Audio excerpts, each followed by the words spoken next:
It began as just another morning in the Republic of Viridia. People reached for their phones, expecting the usual flood of notifications. But on this day, the screens were blank. No messages, no news, just silence. Across the nation, millions tapped, restarted, and checked their devices in vain. The invisible threads connecting them to the world had been severed overnight. This wasn't a glitch or a temporary outage, it was absolute and deliberate. The digital silence was so complete it felt like a physical presence. Imagine waking up to find every map erased, every distant voice silenced. For Viridia, the internet was more than convenience, it was the lifeblood of daily life. Its sudden absence left the nation isolated, adrift and alone in the dark. Confusion quickly turned to dread. Was this an attack? A disaster? No one knew. People stepped outside, searching their neighbors' faces for answers. The day Viridia was unplugged marked the start of a year that would change its people forever. The 21st century had vanished overnight, leaving only silence. The first day of the blackout brought chaos and confusion. In Ethel, the capital, digital payments failed and traffic lights died, plunging the city into gridlock.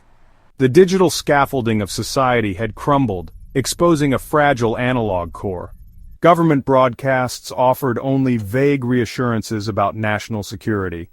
People gathered in public squares, clutching useless phones, trading rumors in anxious whispers.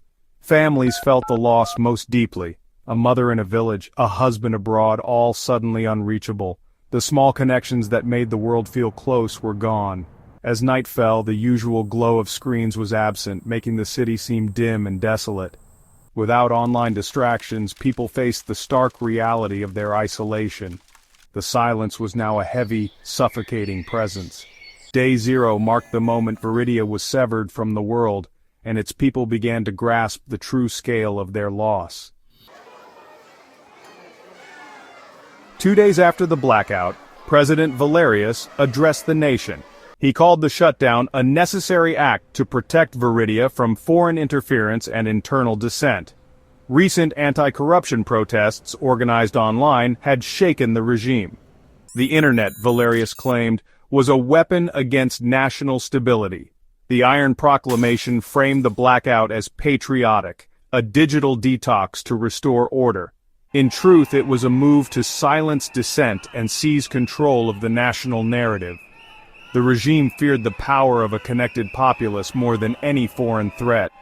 The blackout was a declaration of war on information itself. The economic fallout was immediate and devastating. Viridia's stock exchange froze, billions lost in an instant. Businesses relying on digital infrastructure were crippled.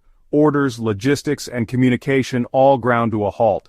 Thousands lost their jobs overnight, especially in tech and services. Entrepreneurs and freelancers saw their livelihoods vanish as online platforms disappeared. Families who had climbed into the middle class through the gig economy fell back into poverty. Even basic transactions became difficult. Cash was scarce, banks overwhelmed. The efficiency of the digital age was replaced by friction and frustration. The severed digital veins of commerce left the economy paralyzed. Viridia's economic heart began to fail. The blackout crippled Viridia's education system. Universities and schools lost access to online resources, research, and communication. Students were left with outdated textbooks and incomplete notes.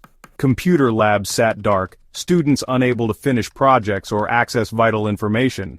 Higher education became isolated and stagnant, stunting intellectual growth. Younger students lost interactive learning tools, teachers struggled to adapt. The digital divide became absolute. Every student was now on the wrong side. Graduations were postponed, research abandoned, and learning stalled. An entire generation was left in academic limbo, disconnected from the world. The empty computer labs stood as silent witnesses to their stolen potential. In the information vacuum, resistance adapted. Activists revived analog methods, printing and distributing secret leaflets, sharing news hand to hand. Each piece of paper became a precious fragment of truth.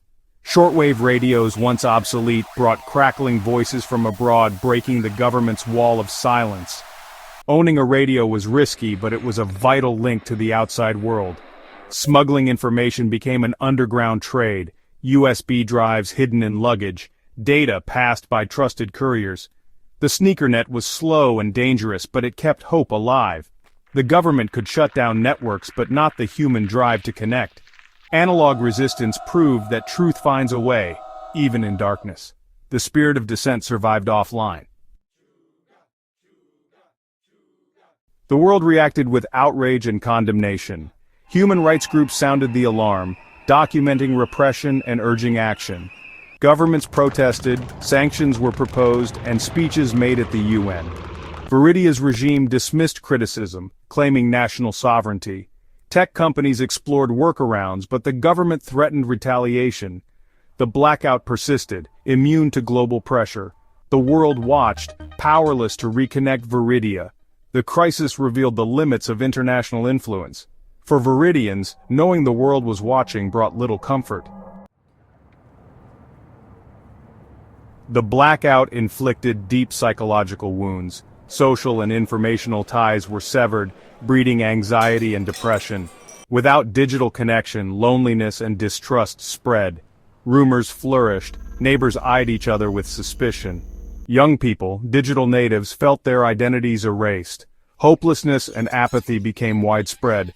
Even after the internet returned, scars remained. People feared the silence could return at any moment. The trauma reshaped their relationship with technology. The year of darkness left a lasting shadow over Viridia's collective psyche. 1 year later, the internet returned as suddenly as it had vanished. There was no announcement, just a cascade of notifications and relief.